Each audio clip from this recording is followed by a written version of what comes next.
अगर आज भारत सरकार दुनिया के इंजीनियर से कहे कि हमें ताजमहल का बिल्कुल वैसा ही दूसरा ताजमहल बना के दो, तो क्या होगा? क्या आधुनिक मशीन, एआई, 3D स्कैनर और अरबों डॉलर का बजट मिलकर भी 400 साल पुराने ताजमहल को दोबारा बना पाएगा? या फिर एक ऐसी चुनौती सामने आएगी जिसे आज की टेक्नोलॉजी भी पार नहीं कर सकती? और सबको हैरान करने वाली बात, ताजमहल को दोबारा बनाने में शायद उसे पहले बार बनाने से भी ज्यादा खर्च आए। दुनिया में कई ऐसी इमारत मौजूद है, इटली का लीनिंग टावर ऑफिस और वेसिन जो पानी के ऊपर बसा एक पूरा शहर है, लेकिन इन सब के बीच एक ऐसी इमारत जिससे 400 साल बाद भी इंजीनियर को हैरान कर रखा है। ताजमहल 1632 का निर्माण शुरू हुआ और लगभग 22 साल बाद यह पूरा हुआ, लेकिन असली सवाल यह नहीं है कि इसे कैसे बनाया गया, बल्कि यह है कि अगर आज हमें इसे फिर से बनाना पड़ा तो सबसे बड़ी मुश्किल क्या होगी। अधिकांश लोग ताजमहल का संगमरमर देखते हैं, लेकिन इसकी सबसे बड़ी ताकत जमीन के नीचे छिपी हुई है। ताजमहल यमुना नदी के किनारे बना है, जहाँ की मिट्टी सामान्य इमारतों के लिए आदर्श नहीं मानी जाती। आज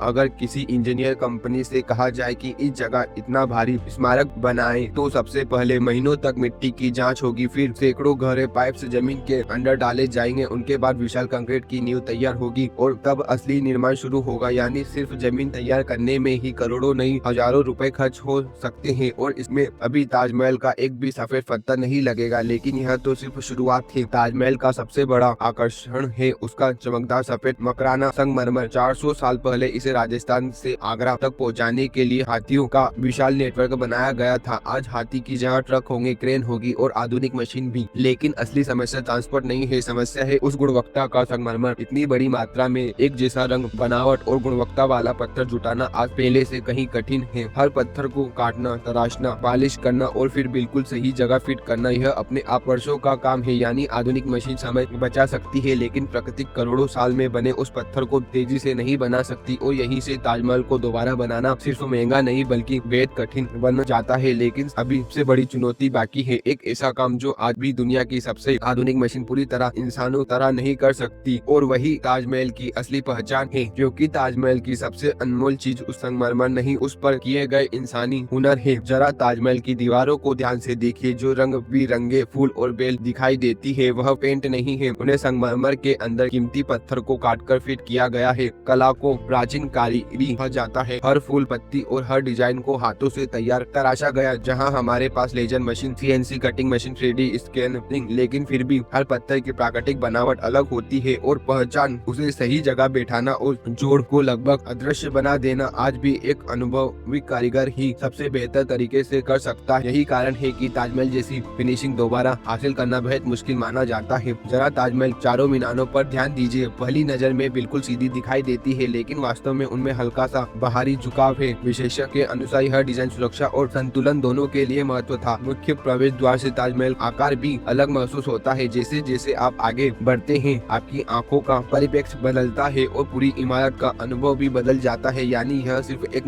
मकबरा नहीं बल्कि इंजीनियरिंग, वास्तुकला और दृश्य अद्भुत मेल है। अगर आज ताजमहल जैसा स्मारक उस स्थान की गुणवत्ता, कारीगरी और सामग्री के साथ बनाया जाए तो विभिन्न इंजीनियर और निर्माण विशेषज्ञ के अनुसार की लागत अरबों डॉलर तक पहुंच सकती है। और इसमें सबसे मुश्किल चीज वैसा जुनून। 400 साल पहले हजारों कारीगर ने अपनी जिंदगी इमारत को समर्पित कर दिया। आज मशीन तेज है, तकनीक कहीं आगे, लेकिन धैर्य, हाथों की बारीकी और इतने लंबे समय तक एक ही उद्देश्य के लिए काम करने वाली कारीगर की परंपरा बहुत दुर्लभ है। तकनीकी रूप से ताजमहल जैसा स्मारक बनाना शायद असंभव हो। यही वजह है कि ताजमहल एक इमारत नहीं, यह इंसानी कल्पना, कला और इंजीनियर की ऐसी विरासत है जिसे दुनिया शायद सिर्फ एक बार ही देख सकेगी। तो वीडियो अगर आपको अच्छा लगा हो तो चैनल को सब्सक्राइब और लाइक करना ना भूलें।